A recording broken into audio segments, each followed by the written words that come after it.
Sziasztok mindenkinek, és nagy szeretettel üdvözlök újra itt mindenkit a csatornámon. Ahogy a címből is láthatjátok, ma egy kérdezd-felelek videót hoztam nektek, úgyhogy ha van kedvetek, akkor tartsatok velem.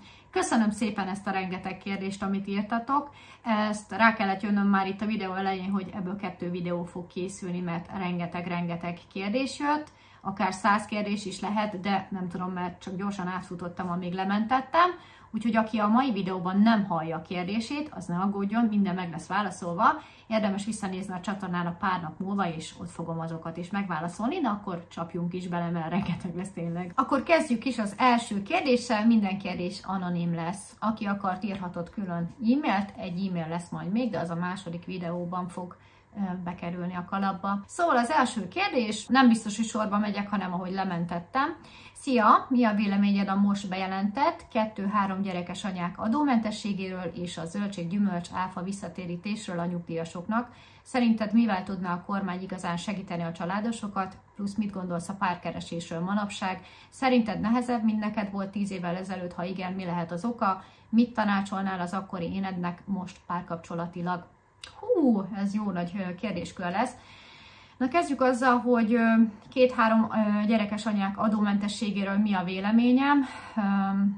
Engem ez már nem fog érinteni, ugyanis mire ezt bevezetik, 40 éves kor alatt adják, én már 40 leszek, úgyhogy sajnos ezt így elbuktam, és nem tartom felnek azt, hogy a 2-3 gyerekes anyák kapnak ilyet, akinek egy gyereke van, vagy nincs gyereke, az meg nem kap semmit, úgyhogy részemről engem ez annyira nem érint.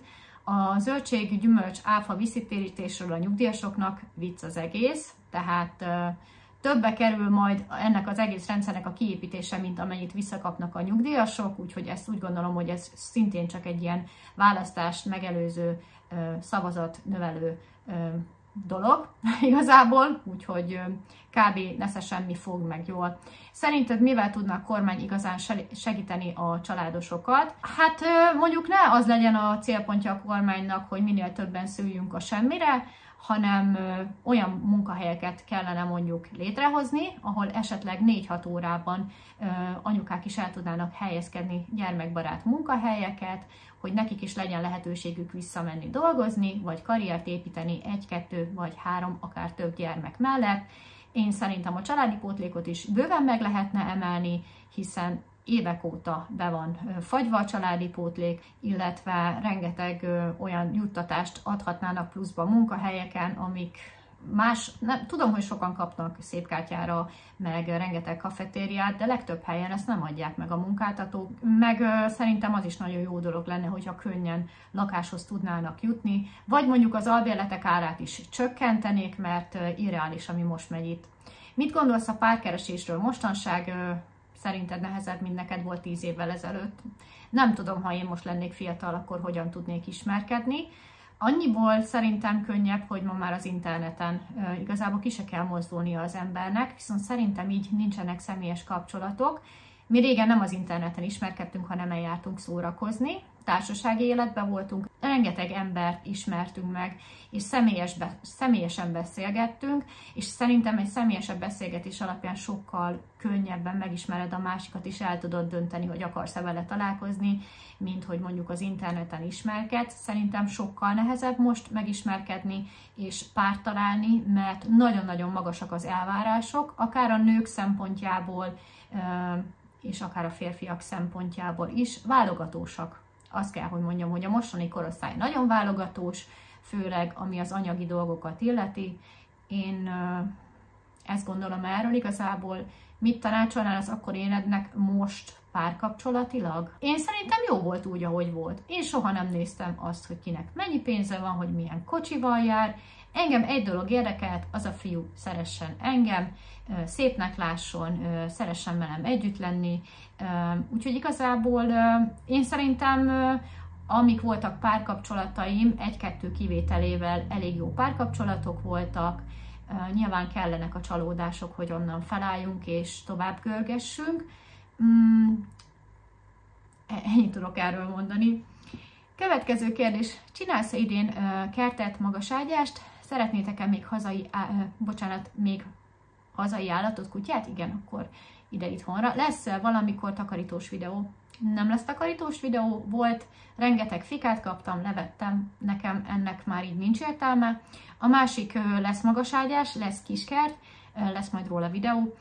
Újabb háziállatot nem szeretnénk. Itt van ugye a 2 macska meg Rudi is, akit úgymond így befogadtunk, úgyhogy ez így pont elég nekünk, így teljes a kis állatállományunk itthon. Szia Szilu, nekem több kérdésem is lenne feléd. Hogy viseled a negatív kommenteket? Nem az építő jellegűt, hanem az igazán rossz, és itt folytatjuk, mert ez már másik oldalt lesz, hanem az igazán rossz indulatúakat. Na jó, akkor kezdjük ezt. Mostanában nem kapok negatív kommentet. A negatív komment számomra az alpári csúnya becsmérelő szavak. Olyan van, hogy én megmondom, hogy valaki megmondja, hogy na hát ezt nem így kell, meg úgy kell. Ebben se látok semmilyen negatívat, hanem inkább építő jellegűt. Tényleg a negatívat az, hogy valaki elküld az anyámba, vagy valaki elküld a Isten háta mögé, olyan már nem szokott lenni.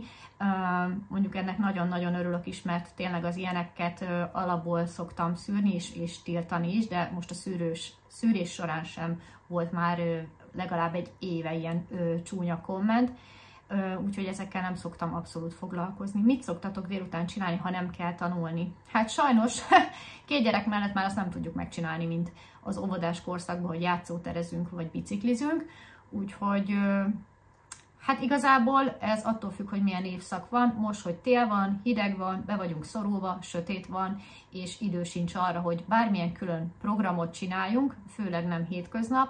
Úgyhogy igazából, ha még nincsen lecke sem, ami kb. Esély az 1/100-hoz, meg nem kell tanulni, akkor igazából miután hazajönnek a gyerekek, uzsonnázni szoktak, ugye ki mikor jön haza, beszélgetünk, és nem egyből, hanem később elővesszük a leckét, a házi feladatot, és az már olyan hamar eltelik az a délután, hogy utána a vacsorát készítünk, mindenki csinálja a kis dolgát, akár kikapcsolódás szempontjából mondom, úgyhogy előkészítem a másnapi ruhákat, fürdetés, alvás, vacsora, nem ez a sorrend, de mindegy, és el is telt a nap, úgyhogy igazából ezek ilyen szürke hétköznapok. Vivikét mindig szórakoztatnod kellett játékterén kiskorában, vagy el volt egyedül is? Nyilván, amíg kicsi volt, együtt játszottunk, aztán már nem. Tehát, hogy akkor is játszottam vele, de ő olyan fajta volt, hogy leül, és rajzolgat órákig, és díszítget. Egyébként még mai napig is ilyen fajta, ő egyedül is nagyon jól eljátszik. Sokat szoktatok csavarogni Vivikével, úgy értem játszótér, biciklizés, ilyenkor van társaságod, vagy csak a gyerkőc? Mióta Vivike ugye iskolás, hétköznap abszolút nem szoktunk csavarogni, főleg most ugye, hogy hidegek voltak, meg tél volt. Amikor már jobb idő van, akkor szoktunk csavarogni, de a játszótér annyira már nem érdekli. Tavaly voltunk egyszer itt a faluban, és mondta, hogy unalmas, úgyhogy ha a játszótér, akkor Debrecen, és akkor egy egész napos játszóterezés. Biciklizni viszont nagyon szeret, van rollere, biciklije. Ilyenkor megindulunk egyedül, mármint úgy 2-esben, anyával, és aztán vagy csatlakoznak a kis barátok vagy barátnők, vagy csak úgy 2-en el vagyunk. Mi 2-en is szeretünk együtt lenni, illetve akkor is szeretem, hogyha van társaságom. Ha van társaságom, még jobb, mert gyorsabban telik nekem is az idő. Úgyhogy igazából mind a 2 opció szokott lenni. Tervezel még pizzás videót csinálni? Tőle tanultam meg a nápai pizza sütését, innen is köszönöm, nagyon örülök neki. Az a pizzás videó lassan 1,5 éves, sokat fejlődtem szerintem így a pizza készítésből. Nem tudom, hogy lenne értelme egy másik videót csinálni, mert nagyjából ugyanazt a receptet használom, csak másképp alkalmazom már így a dolgokat. Nyilván gyakorlottabb vagyok a tésztakészítésben is, úgyhogy nem tartom kizártnak, írjátok meg a kommentbe, hogy szeretnétek-e még egy ilyen frissítős, pizzasütős videót, hogy mennyit fejlődtem, ti is látnátok. Anyukát miért hagyta abba a videózást? Olyan jól látni titeket, hogy ennyire jó a kapcsolat köztetek. Anyu, amikor belevágott, akkor ő is úgy gondolta, hogy ez egy ilyen kis plusz feltöltődés neki ez a videózás, és szerintem nagyon jól csinálta. Viszont egy idő után rájött, hogy nem szereti csinálni, ez az igazság. Nem tudom, hiába voltak jók a receptek, hiába volt jó a videó, meg jól meg volt vágva, meg tényleg nagyon klappolt minden. Tudjátok, van az, amikor én nem tudom, de van olyan, aki elkezdi, és akkor abba hagyja, mert rájön, hogy ez nem is ő igazából, úgyhogy szerintem igen. Az eleje tetszett neki, de aztán valahogy így lehet, hogy ráunt. és örülök neki, hogy írod, hogy látod, hogy jó a kapcsolat, mert ez valóban így van. Egyelőre ennyi jutott eszembe, puszi, és ha Balmazújvároson jársz, szólj egy kávéra, vendégem vagy. Köszönöm szépen a meghívást. Ugrunk a következő screenshotra. Szia Szilu, terveztek-e idén nyaralást? Igen, megyünk nyaralni, de még nem foglaltuk le. Drága Szilu, sokan vagyunk, akik Budapestről nézünk. Lenne rá esély, hogy szervez egy közönség találkozót? Szerintem óriási igény lenne rá. Lehetne akár termékeket csereberélni, vagy snackeket kóstolni közben. Mi a párommal biztosan ott lennénk, szép hetet és minden jót. Húha, ezt 5-en is lájkoltátok. Én nagyon-nagyon szívesen találkoznék veletek, mert nagyon jó lenne megismerni az én kis nézőközönségemet, mert ugye ti ismertek engem már úgy, ahogy így a képernyőről, de én nem tudom, hogy kik vannak a másik oldalon, és nekem ez a közönség találkozó egy kicsit olyan olyasmi fajta, amikor én így nem tudom elképzelni magamról ezt a közönség találkozót, megmondom őszintén. Nem is tudom, hogy mennyien jönnének el, meg hogy tényleg lenne erre igény. Amúgy az, hogy Pesten legyen, az teljesen kizárt, mert nekem az oda-vissza utazás az egy fél nap. Ha lenne is, akkor valahol Debrecenben lenne, de nyilván annyira messze vagyunk egymástól, és annyira távol, hogy nem várhatom el azt bárkitől, hogy átutazza azért az országot, hogy 1-2 órát vagy pár órát együtt legyünk, úgyhogy egyelőre nem tervezek közönségtalálkozót. Valahogy úgy annyira távolinak érzem magamtól. Szia, 2 kérdésem is lenne. 1. Tervezel jönni idén is Budapestre? Ötlet. A Budapest Parkban nagyon jó koncertek szoktak lenni késő tavasztól kora őszig, akár érdemes lehet összekötni egy ilyen eseménnyel. Tudom, tavaly is volt rengeteg ilyen fellépő, hát azt csak úgy tudnám megcsinálni, hogy találszok valakinél. Szeretnék idén elmenni Budapestre, még nem tudjuk, hogy a gyerekekkel megyünk, vagy kettesben, de mindenképpen szeretnénk még Budapestre ellátogatni, mert még rengeteg minden van, amit nem tudtunk megnézni tavaly. Míg az előző kérdezfelelekben kérdeztem rá, hogy ha kellene egy mentort választanod a YouTube videózáshoz, akkor kit választanál a youtuberek közül? Múltkor szerintem félreértetted, mert azt válaszoltad, hogy nem szeretnél senkivel kollaborációt, közös videót. A mentor alatt egy olyan személyre gondoltam, aki a háttérben dolgozik veled együtt, tippeket ad. Lapoztam közben videózáshoz, témákhoz, beszédhez, vágáshoz, vizuális effektekhez, stb. Ki az, akit el tudnál képzelni ilyen szerepben, ha muszáj lenne választani? Köszönöm. Hát szerintem, aki így a videózással nagyon képben van, ami a videó technikákkal, vágással és minden egyébbel kapcsolatos, az Szabó Viktor.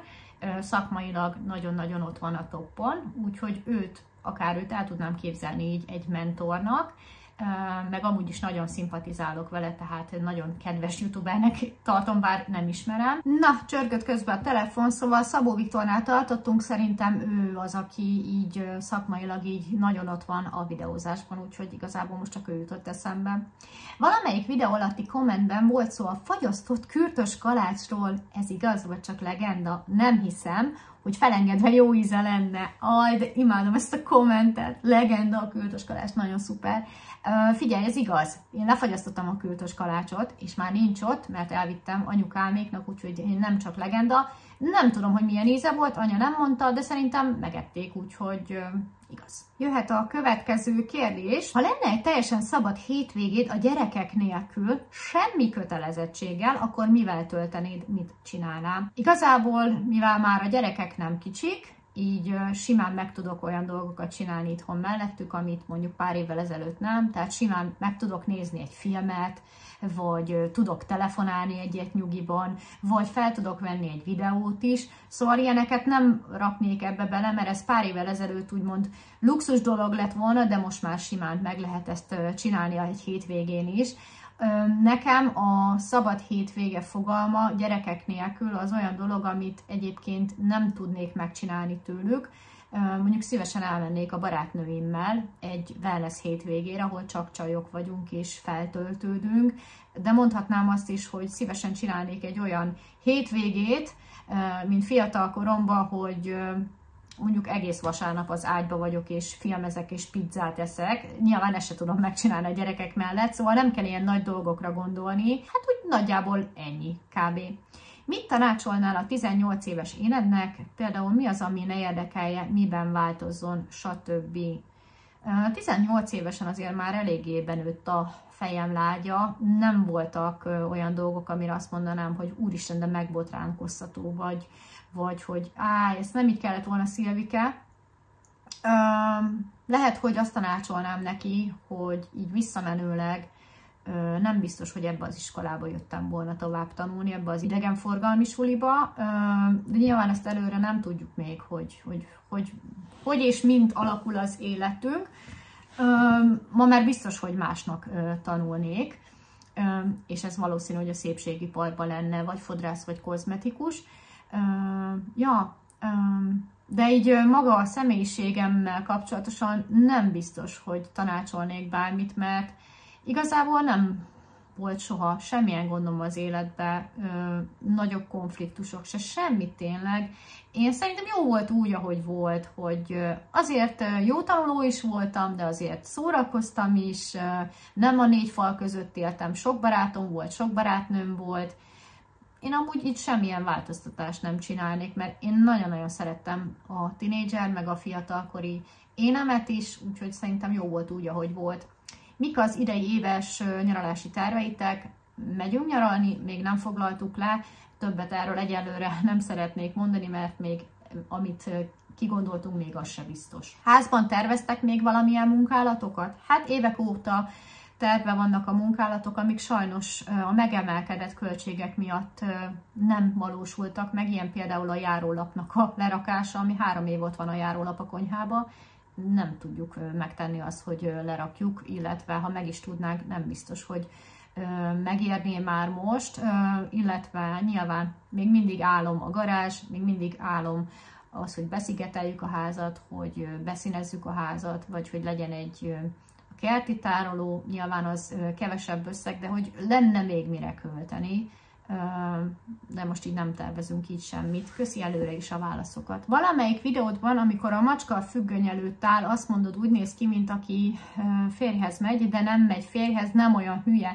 Miért tartod hülyének azt, aki férjhez megy? Mi a problémád a házasság intézményével?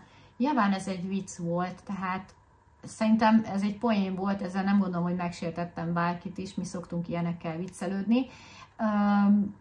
Nyilván nem hülye az, aki férjhez megy, mert rengetegen mennek férjhez még mai napig is, több okból is, valaki a csok miatt, valaki akármilyen anyagi vonzat miatt, de én azt látom, hogy nagyon-nagyon sok a vállás, és nagyon felhájpolják most már ezt a házasság dolgot.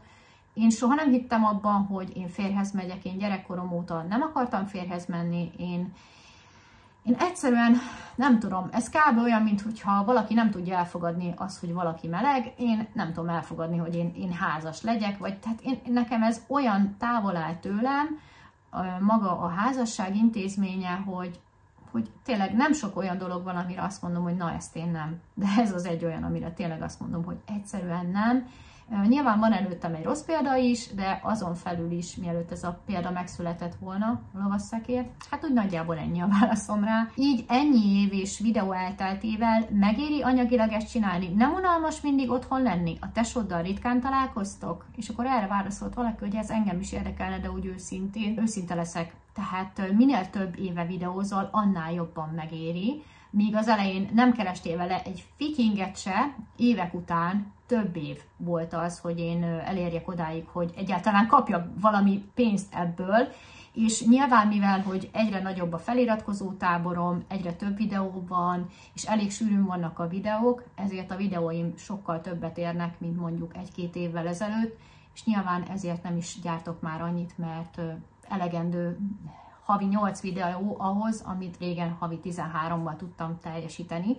Úgyhogy megéri csinálni, nem unalmas. Tehát itt hetekre van bontva nálam az én kis naptáromba. Minden hétnek megvan az adott dolga. Van olyan hét, amikor csak forgatok, van olyan, amikor csak vágok, és nem unalmas, mert én ezt szeretem csinálni. Tehát az, hogy otthon vagyok mindig, olyan hamar eltelik ez a nap, tehát a videózás mellett egyéb dolgaim is vannak, mint ahogy az anyukák legtöbbségének, főzés, mosás, takarítás, és én ezt nagyon-nagyon szeretem, én nagyon szeretek így egyedül dolgozni igazából, úgyhogy én nem érzem bárminek a hiányát, hogy nekem hiányozna az, hogy én bejárjak valahova és csevegjek valakivel, vagy más keze alatt dolgozzak. Nekem ez annyira tökéletes, tehát nekem ez a hobbim évek óta, és ebből keresek pénzt, hát szerintem ettől jobb kombó nincs, hogyha olyat csinálsz, amit szeretsz, és még pénzt is keresel vele, úgyhogy abszolút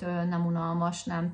Ez nagyon jó, mert egy ilyen videófelvétel nem csak abból áll, hogy itt beszélek nektek, hanem rengeteg az utómunka egy videóval, sőt, azt kell, hogy mondjam, hogy az utómunka sokkal több, mint maga a felvétel, és imádom, amikor van egy kész vlog, és megtalálom a hozzápasszoló zenét, és kirakom, és minden klaffol, a borítótól kezdve a leírásig, a vágásig, minden, és akkor azt mondom, hogy igen, ezt én csináltam, és nagyon-nagyon jó érzés. A tesóddal ritkán találkoztok? Nagyon ritkán találkozunk a húgommal, bár most nem akarom elkiabálni, de húsvétkor fogunk találkozni, úgyhogy nagyon-nagyon várom. Hogyan kezelitek pároddal, mikor az anyaságodat, háztartás vezetésedet támadják, szoktatok erről mélyen beszélgetni? Szerintem páromnak fogalma sincs ezekről a dolgokról, de amúgy nekem se nagyon van, hogy nem értem, hogy mire írod ezt, hogy az anyaságomat támadják. Nekem abszolút nem tűnik semmilyen támadásnak az, hogyha valaki leírja, hogy ő ezt meg azt csinálná helyettem. Tehát én olyat még soha nem kaptam YouTube kommentnél, hogy valaki azt írta volna, hogy szaranya vagyok, vagy hogy szarul vezetem a háztartást. Őszintén mondom, hogy ha ilyet is kapnék, tehát nyilván nem velem él együtt az általában nőszemély, tehát most ő hogy tudna egy 15 perces videóból, ami az életemnek 2 hetét dolgozza fel, mondjuk egy miket ettem be, bármit is levonni arról, hogy én mivel és mennyit foglalkozom. Úgyhogy hál' Istennek a páromnak semmilyen baja nincs se a háztartásom vezetésével, se az anyaságommal, hiszen szinte mindent én intézek itthon, akár a gyerekekkel kapcsolatban, akár a háztartással. Nyilván ő is van, amiben besegít, de hogy azt tudjátok, hogy egy ilyen családot az anya az, aki igazából vezet így és összetart, és hogyha az anya nincs rendben, akkor a gyerekek sincsenek rendben, és hál' Istennek párom támogató, tehát ugyanúgy kiveszi a részét a háztartásból, hiszen nálunk nem ez a nő-férfi felállás van, mint az ókorban, meg az őskorban, tehát megoszlanak a munkák, és igazából figyelj, hogyha őt zavarná az, hogy én mondjuk naponta nem porolom le az egész házat, akkor már nem lennénk együtt. Úgyhogy nem tudom, hogy ki támadott, vagy milyen kommentre gondoltál. Én az ilyenekkel amúgy abszolút nem szoktam foglalkozni. Beszélgetni meg semmiről nem szoktunk, tehát én soha nem mondom el neki azt, hogy esetleg valaki beszól a YouTube-on, vagy ilyesmi, mert nem szoktunk munkáról beszélgetni, úgymond itthon. És ő is tudja, hogy milyen ez a világ, tehát ő is követ youtubereket, és látja, hogy milyen támadásokat kapnak, és mondta is, hogy nagyobb youtuberek se foglalkoznak egyébként ilyenekkel, úgyhogy igazából nem nagyon szokott ez téma lenni nálunk. És akkor kérdeztél még egy másikat is, spórolással kapcsolatos videó lesz mostanában, van valami cél idén, amit el akartok érni, kerti tároló, udvarrendezés, stb. Na hát így ezt, ahogy így felsoroltad, kb. Mindent. Nem lesz spórolással kapcsolatos videó, mert már olyan szinten megugrottak az árak, hogy én se tudok úgy spórolni, ahogy szeretnék. Nyilván én, amit a legtöbbet megfogok, az a hétköznapi étkezés, a kajapénz, és nyilván vannak dolgok, amit még meg tudok fogni, például a benzinpénz, ezáltal, hogy itthonról csinálom a videókat és dolgozok. Célok mindig vannak kisebbek, nagyobbak, akár a nyaralás is már lehet egy cél, hiszen tudjuk, hogy ma már elmenni nyaralni egy 4 tagú családnak nem 2 forint. Nyilván a kerti tároló, meg az ilyeneket itt a videó elején említettem is, hogy azok még mindig ott vannak, hogy igen, jó lenne. Illetve nagyon-nagyon örülnék neki egy külföldi utazásnak, de szerintem ez idén nem fog megvalósulni. Következő kérdés. Szia, vannak olyan youtuberek, akikkel szakmázni szoktatok? Na, hát olyan még nem volt, hogy én írjak rá egy nagyobb youtuberre, hogy mondjuk kérjek tőle segítséget, viszont olyan már volt, hogy tőlem kért valaki, akár azzal kapcsolatban, hogy mennyire megbízható mondjuk egy olyan cég, aki megkereste őt, és abban segítettem neki, hogy illetve mire kell figyelni, mert ugye tudjátok, azért ez elég gyanús dolgok vannak itt, ha valami megkeresés van, tehát nagyon utána kell járni, szóval ilyenben kérték már a segítségemet. Legtöbbször ilyenben szoktak megkeresni youtuberek, hogy esetleg látták már, hogy volt egy együttműködésem azzal a céggel is, hogy mi a véleményem róluk, illetve hogyan zajlott ez az egész. Tehát ezzel kapcsolatban kerestek már meg. Volt egy-kettő youtuber, akikkel nem szakmailag beszélgettem, hanem mint barátilag, ilyen például Diamam, és csak azért mondom múlt időben, mert Instagramon beszélgettünk régebben, nekem meg ugye már nincsen Instagramon, illetve van egy-kettő youtuber, akikkel nagyon jó baráti kapcsolatot ápolok, és van olyan, akivel heti szinten beszélgetek, ilyen például Ildikó Beauty, de még sorolhatnék ide egy-kettő videóst, akikkel, ha mondjuk hetente nem is, de azért pár havonta egymásra írunk. Következő kérdés, a műszempilla per köröm helyett mellé gondolkodtál bőrápoló kezeléseken, kozmetikus, aki karban tartja a bőröd az idő előre haladtával? Egyelőre nem, megmondom miért. Talán nem sok dolog van, amit szeretek magamon, illetve amit nagyon kedvelek, de az egyik a bőröm. Tehát olyan szerencsés vagyok, hogy nekem soha nem voltak durva pattanásaim, nem volt különböző arcbetegség, bőrbetegségem. Amit most itt láttok, ez az arc is, csak egy ilyen C-vitaminos krém van rajta, ha ez se lenne, én akkor is meg vagyok elégedve a bőrömmel. Lehet, hogy ez most úgy hangzik, hogy hú, de beképzeld, de ez az igazság. Szerintem jó állapotban van az arcom. Nem tudom, hogy 10 év múlva hogy fog kinézni, akkor lehet, hogy majd elgondolkozom, de azt gondolom, hogy mindent megteszek azért, hogy minél tovább friss és fiatalos maradjon, tehát használok szemránckrémet, éjszakai nappali krémet és fényvédőt, és úgy gondolom, hogy ez most így a 30-as éveim végén, ez így pont elég is. Következő, mi a véleményed arról, hogy már boldogtalan a testéből akar megélni, és különféle felnőtt tartalmat készítenek OnlyFans-re vagy más platformokra? Én nem mondom, hogy ördögtől való ez az irány, de azt érzem, hogy sokan egyfajta könnyebbik rosszként tekintenek erre a munkára, amivel könnyebben lehet pénzt keresni, mint például egy irodában ülve. Tudom, mi az az OnlyFans, és tisztában vagyok vele, hogy most ez ilyen nagyon jó pénzkereseti lehetőség, de azt gondolom, hogy erre mindig is volt igény. Mindig is voltak ilyen nők, és mindig is lesznek. Amíg van rá igény, addig baromi jól fognak vele keresni, és őket higgyétek el, hogy nem érdekli az, hogy mit gondolnak róluk mások. Valaki rá van szorulva erre, hogy ezt csinálja, valaki pedig csak úgy plusz pénznek, vagy akár főállásnak, szerintem legtöbben főállásnak csinálják. Nem tudom, szerintem ez nem jó. Én nem tudok elítélni senkit emiatt, mert nem tudhatjuk, hogy ki mi miatt gondolkozott el ezen a munkán. Én magamból kiindulva, én csak a magam nevébe tudom mondani, hogy én ezt nem tudnám csinálni, tehát ehhez gyomor kell, hogy ilyet csináljak. Nincs az a pénz nálam, hogy ilyet csináljak, de nem vagyunk egyformák. Hál' Istennek minket ez semmilyen szempontból nem érint, mert nincs ilyen ismerősöm, nem nézzük ezt a platformot, nem is nagyon tudtam én amúgy ennek a létezéséről, nyilván YouTube-on egy-kettő videós csinált már róla tartalmat. Úgymond igazából minket ez sehol nem érint.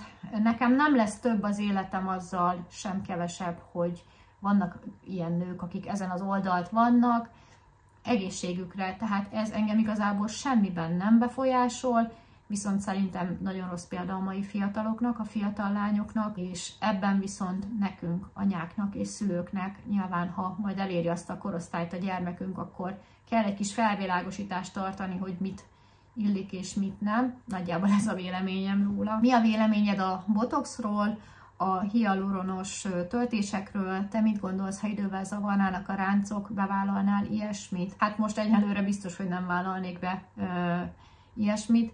Én nem tudom, tehát én azt gondolom, hogy ez a botox is olyan, hogy egyszer megcsinálod, és utána nem tudsz vele leállni, mert nagyon megtetszik, és nem tudod elfogadni önmagadat. Nem tudom azt mondani, hogy nem csináltatnám meg, mert lehet, hogy 20 év múlva megcsináltatom, vagy lehet, hogy 5 év múlva, de most jelenleg én nem olvasok ezeknek utána, hogy zajlik, hogy miként készítik, mert nem érdekel. Tehát én tőlem ez most jelenleg az, hogy én elmenjek egy ilyen botoxra, vagy bármilyen töltésre, ez olyan messzi áll tőlem, mint Makó Jeruzsálemtől. Hiú vagyok én is, szeretek adni magamra, és szeretem, hogyha jól nézek ki, de nem biztos, hogy ilyen áron ezt bevállalnám.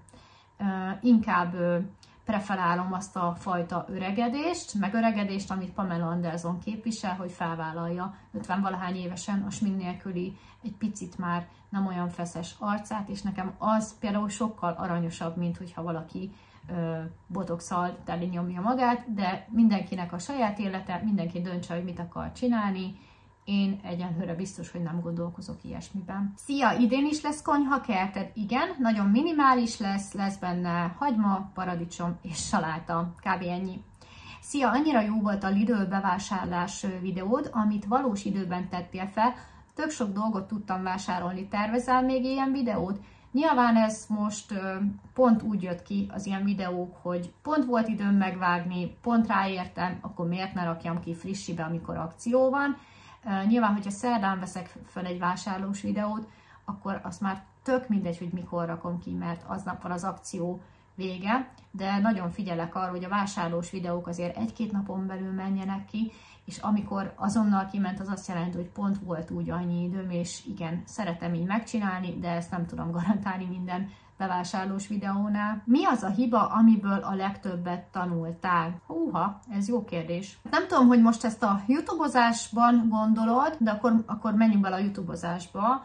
Nagyon-nagyon bánom, hogy az elején megmutattam a gyerekeket, vagyis hát Marcit ugye évekig nem láttátok, aztán ugye nyilván mindig mutogattam az én kis dolgaimat, és ugye nem tudtátok elképzelni, hogy anyaként milyen lehetek, és akkor azt hiszem Marcival 1-2 ilyen csavargós vlogot készítettünk is, amikor még nem volt semmi gond, aztán utána eltűntem a YouTube-ról egy picit, vártam a második babámat, és visszatértem Vivikével, és gondoltam, hogy tök jó lenne megosztani egy teljesen átlagos anyuka napjait kisbabával, hogy milyen hosszúak és fárasztóak, és ugye készültek a napi vlogok, amit nagyon-nagyon szerettetek, és nagyon-nagyon nehéz volt elviselni azt, hogy többen szóltak arra, hogy mondjuk Vivike egy picit a koránál nagyobb baba, vagy akkor jöttek azok a dolgok, hogy nem azt kéne enni, nem ez kéne, nem azt kéne, és úgy valahogy ezt meguntam. Nem akartam a gyerekeket ennek kitenni, sem magamat annak, hogy magamba keressem a hibát, hogy mi baj van velem, mikor mindenből a legtöbbet próbálom kihozni. Szóval a legnagyobb hiba az az, hogy megmutattam őket akkoriban. Azt hiszem 3 éve nem mutogatom már őket, és még azt gondolom, hogy még időben abba hagytam, mert lehet, hogy 3 évesen láttátok Vivikét, meg 9-8 évesen Marcit, teljesen másképp néznek ki, és már nem is akarom őket mutogatni, úgyhogy ez volt a legnagyobb hiba, így ami a YouTube szempontjából el lehetett követni. Más szempontból pedig volt magánéletben 1-2 olyan kapcsolat, amiből sokkal hamarabb ki kellett volna léptem, mint ahogy kiléptem belőle, és utólag visszagondolva nagyon gyenge voltam, és nem fogtam fel annak a súlyát, hogy milyen rossz kapcsolatban voltam. Úgyhogy én tudom tanácsolni mindenkinek, hogy hallgasson az ösztöneire, hogyha ilyen párkapcsolatról van szó. Úgyhogy abból nagyon-nagyon sokat tanultam. Bár hibának nem mondanám, mert vannak olyan dolgok, amik hiába vagy te jó és kedves, nem a te hibád feltétlen az, hogy egy rossz kapcsolatban vagy benne, csak inkább az, hogy gyáva vagy kilépni. Szia, Szilu! Én csak megerősíteni szeretném, hogy igenis jó és érdekes, amit csinálsz. Köszönöm szépen! Legyél büszke magadra, hogy olyasmiből tudsz megélni, amiben jól érzed magad. További sok sikert és újabb videókat kívánok neked. Köszönöm szépen! Igen, ezt én is így látom, hogy igazából ettől nagyobb boldogság az, hogy azt csinálod, amit szeretsz, reméljük egy életen át, ettől nincs jobb dolog. És akkor jöjjön az utolsó kis etap ebben a részben. Szia! Tavaszi szünetre terveztek valamit a gyerekekkel, anyukáddal nem terveztek közös sütős, fűzős videót. Tavaszi szünetre tervezünk, lehet, hogy jönnek a hugomék, vagy lehet, hogy mi megyünk valahova 1-2 napra kirándulni. Ez minden majd össze fog állni az előtti héten, mert nyilván az időjárás is befolyásolja ezeket a programokat. Nem, mostanában nem tervezünk sütős, közös, főzős videót. Lehet, hogy lesz majd. Tudom, mindig ígérem, hogy lesz. meglátjuk, jó, ezt is felírom majd a kis naptáromban. Itt a jó idő végre, következő kérdés, közeleg a nyár, vannak-e már terveitek nyára? Mióta műszempillád lett és körmöshöz is jársz, ez a megváltozott külső, hogy érzed, a nőiességedhez és önbecsülésedhez is adott. És rengeteg szép kis emoji. Köszönöm szépen! Persze nyára mindig vannak tervek, lesznek majd táborok, lesz majd nyaralás, megyünk majd a fürdőbe, tehát az még odébb van. Igen, én úgy érzem, hogy mióta műszempillám van és körmöshöz, nem érzem azt, hogy annyira mű lennék, de azt érzem, hogy adott egy picit az arcomhoz, kiemelte a szememet, és nagyon-nagyon tetszik. Nagyon-nagyon szeretem a pillákat is, a körmöt is. Egyrésztről azért, mert rengeteg időt megspórol, minimálisan sminkelek vagy nem sminkelek, és ugyanez a lakkozás is, tehát ez 4-5 hétig rajta van a körmömön ez a lak, nem kell lemosni, nem kell újra kenni, nem kell vele vacakolni, 2-3 naponta újat kenni, és mindig ápolt és szép, úgyhogy nagyon-nagyon szeretem. Ugyanez a pilla is, hogy nagyon-nagyon megkönnyíti a sminkelést. Úgy voltam vele, hogy megcsináltatom, meglátom, hogy bírom, mert volt már nekem, viszont valószínűleg tartom, hogy az akkori pillás valahogy másképp ragaszhatta fel, mert folyamatosan dörzsöltem és idegesített, viszont itt meg nagyon-nagyon tetszett, és ez már a 3. alkalom, hogy megcsináltattam a körmöt meg a pillát is, és úgy gondolom, hogy ritkán járok bárhova, sőt, abszolút nem járok sehova. Ez a 2 dolog, ami viszont meg fog maradni, amíg tudom megtenni, hogy eljárok 4-5 hetente, akkor ezt így meghagyom magamnak, mert igen, érzem, hogy ez így kellett, ez a kis felfrissülés, és jobban is érzem magamat a bőrömben. És akkor zárjuk az utolsó kérdéssel ebben a részben. Szia Szilu, engem az érdekelne, hogy van valami nagyobb terved a jövőre nézve, akár a csatornával, akár pluszban, vagy a magánéletedben. Tudom, hogy elpörögnek az évek, megvannak a szokásos rutinok, de nem érzed egyhangúnak? Nekem néha szükségem van rá, hogy kilépjek a komfortzónámból, de lehet csak én vagyok ilyen. Igen, nem vagyunk egyformák. Vannak a nyugodtak, akik úgy elúszkálnak egy ilyen kis dadikban, mondjuk ez lehet, hogy én vagyok. Régen nem ilyen voltam, pörgős voltam, mentem, kirándultam, ide-oda mentem. Nem tudom, ez a vidéki sanszon, ez a vidéki élet, meg hogy 2 gyerekes anyuka lettem, ez egy kicsit lelassított engem, és sokkal jobban örülök már, amikor egy tök nyugis hétvége van, és megnézek egy filmet, vagy bekuckúzok, vagy nem tudom, lenyugodtam, hogy így mondjam. Nem mondom, hogy néha nem vágyom arra, hogy mondjuk felüljek a buszra, vagy egy taxiba, és bemenjek Debrecenbe, és megnézem, hogy mondjuk milyen egy étterem este, vagy milyen egy bár, és a barátnőimmel beülni. Lesz majd még ilyen is. Ahhoz még nagyon-nagyon kicsik a gyerekek, hogy mind a 3-on meg tudjuk oldani, hogy esetleg így kikapcsolódjunk. Nem érzem egyhangúnak, abszolút nem, erre már kitértem, itt előző kommentbe itt már erre kitértem, hogy maga a youtubozás nem érzem egyhangúnak. Az, hogy minden napunk ugyanaz, hogy megvan a kis hétköznapi rutin, meg hétvégi, szerintem mindenkinek ilyen anyukaként, valljuk be, hogy nem sok olyan anyuka van, aki megteheti azt, hogy minden héten csavarogjon a barátnőivel, vagy eljárjon moziba, vagy szórakozzon, vagy elmenjen esetleg a gyerekek és a férje nélkül egy wellnessre, mert lehet, hogy ilyeneket is láttok és vannak, de ez nagyon-nagyon kevés. Tehát a való életben ez nagyon-nagyon ritka. És visszatérve arra, hogy van-e terved a jövőre nézve a csatornával, ugyanúgy mennek a videók, tehát ilyen plusz tervek nincsenek. Nyilván mindig lesznek újabb fajta videók, vannak a szokásos videók, amik futnak. Magánéletemben sem akarok igazából tervezni, hiszen évek óta együtt vagyunk a párommal, van 2 szép gyerekünk, mindenünk megvan, amire vágytunk igazából, van egy kis házikunk, van 2 gyönyörű macskánk, illetve 3 Rudival együtt, tehát én úgy érzem, hogy teljes az életem. Nyilván egy külföldi nyaralásnak bármikor szívesen igent mondanék, talán az, ami úgy nagyon hiányozna, hogy minden évben egyszer úgy el tudjunk menni, úgy így külföldre nyaralni, vagy csak úgy felülni a repire és elmenni Rómába és meginni egy, nem tudom, egy cappuccinót, megint enni egy pizzát. Szóval néha ilyenre vágyom, de az, hogy minden nap ilyen plusz extra dolgok történnek velem, arra már nem igazán.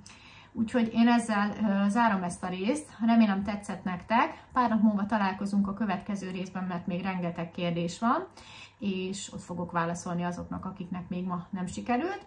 Ha tetszett a videóm, dobjatok egy lájkot, és ha nem tettétek még, akkor valahol itt vagy itt iratkozzatok fel a csatornámra, és találkozunk egy következő videóban. Legyen szép napotok, sziasztok!